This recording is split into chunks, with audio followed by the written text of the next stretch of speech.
उसके बावजूद नीट की परीक्षा को रद्द न करना, दोबारा से परीक्षा कराने में क्या समस्या है आपको, आपकी सरकार को? और दूसरा विषय ये है कि उत्तर प्रदेश में सिपाही भर्ती लीक की जो घटना हुई, अब तक किसी आरोपी पर कार्रवाई न करना, इससे दिखता है कि ये सरकार की प्राथमिकता में बिल्कुल नहीं है।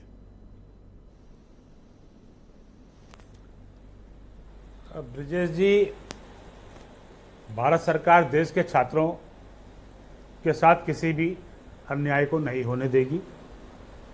पारदर्शिता से सब चीज़ें सबके सामने रखी जाएंगी। हम किसी भी कीमत पर छात्रों के भविष्य से कोई खिलवाड़ नहीं होने देंगे। इस एग्ज़ाम में, नीट के एग्ज़ाम में लाखों छात्र बैठे हैं। कई छात्र इसमें बहुत अच्छे नंबरों से भी उत्तीर्ण हुए हैं, अपनी मेहनत से उत्तीर्ण हुए हैं।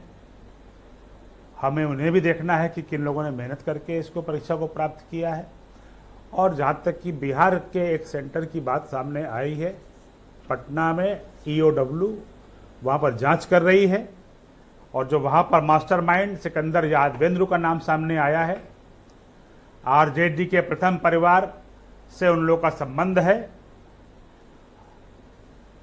राष्ट्रीय जनता दल के नेता तेजस्वी यादव के PS प्रीतम का वो रिश्तेदार है, और एक आरोपी अनुराग यादव पकड़ में आया है। हम उनके गुणदेश और उसके जो लीगल फॉर्मेलिटीज है उनका अध्ययन कर रहे हैं, बिहार सरकार के संपर्क में है। निश्चित रूप से प्रकाश में आते ही चीज़ें जिसको पहले पुष्टि की जाएगी, उसके बाद एक यादगार कार्रवाई की जाएगी, चाहे इसमें NTA के बड़े अफसर रहें, चाहे कोई राजनेता हो। हम किसी को भी भारत के छात्रों के साथ खिलवाड़ करने नहीं देंगे। अब दो तीन कंट्राडिक्शंस हैं, दो तीन कंट्राडिक्शंस ये हैं कि आपके पास सिर्फ एक इनपुट था, UGC नेट की परीक्षा पर जैसे ही इनपुट मिला वो एग्जामिनेशन सरकार कैंसिल कर देती है और CBI को जांच फॉरवर्ड कर देती है। यहाँ एक नहीं, तीन बड़े एविडेंस हैं। एक गुजरात में गोधरा सेंटर का, राजस्थान में सवाई माधोपुर सिंहपुर का, और तीसरा बिहार से। इतने इनपुट के बावजूद नीट की परीक्षा को ज़बरदस्ती जस्टिफाई करना, और आप कह रहे हैं कि विपक्ष के लोग सम्मिलित हैं, तब तो आपको इमीडिएट CBI इन्वेस्टिगेशन ऑर्डर करना चाहिए।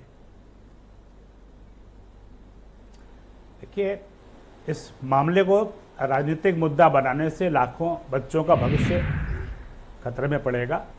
इसमें राजनीति से बचना चाहिए।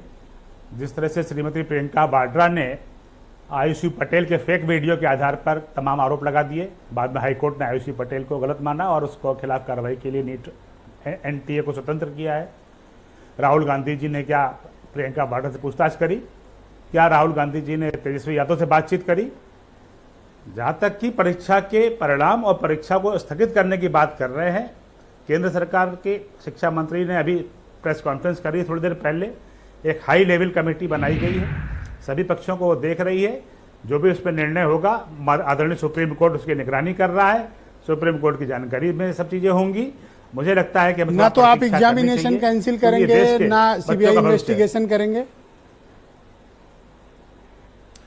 ब्रिजेश जी, एग्जामिनेशन में आप जानते हैं कि अगर एक सेंटर में खराबी हुई है तो पूरे देश के बच्चों के भविष्य साथ खिलवाड़ कैसे किया जाए? तो सेम तो UGC नेट में था सर, वहां भी यही हुआ है। में लोग 1.5 और सेम सर सिपाही भर्ती यूपी में हुआ है। जी देखिए, ये बहुत गंभीर मुद्दा है, 3 घटनाएं बहुत गंभीर मुद्दा है। मुझे प्लीज इसमें बात रख लेने दीजिए, क्योंकि जनता के लिए बहुत महत्वपूर्ण है कि भाजपा क्या कह रही है इस पर।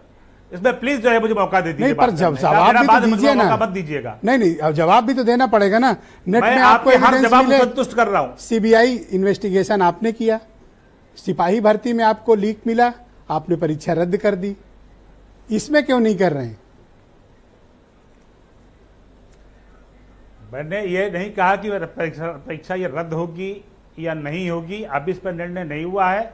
हाई लेवल कमेटी जब बना दी गई है बड़े अधिकारियों की सरकार की तरफ से, तो थोड़ा सा इतना अधीर होने की जरूरत नहीं है। जहाँ तक कि नेट की बात आई थी, हमसे किसी ने शिकायत नहीं की थी, किसी विपक्ष ने मांग नहीं करी थी, किसी विद्यार्थी को भी नहीं मालूम था।